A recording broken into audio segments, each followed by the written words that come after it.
Hey guys, in this video I'm going to show you how to clear storage on iPhone. So the first thing that we are going to do is we're going to go ahead and open the settings right here. And from here, let's go ahead and click the general and you have the iPhone storage. So I'm going to click that as well. Now, if you are using iPhone, normally you'd be seeing something like a recommendation similar to this one right here. It says save up to 23.29 gigabytes if you are going to do so. So I'm going to go ahead and click that. All right. And yeah, it says here that Netflix, I have like similar or like several downloaded videos. Now, in order for me to fix that, I would have to delete that. So I can go ahead and click the edit button right here. Now, this is the hassle part though. You are going to have to do this manually from here. So you're going to go ahead and click this, and then you're going to click the delete button until everything is done.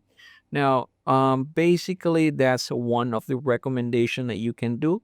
Another recommendation that usually appears around here is that you're going to enable offload. So basically, if you're not using the app, it's going to offload that app for you, but you should be able to still keep the data and have those data restored once you are going to start using the app itself. So yeah, those are the two ways in order for us to clear iPhone storage.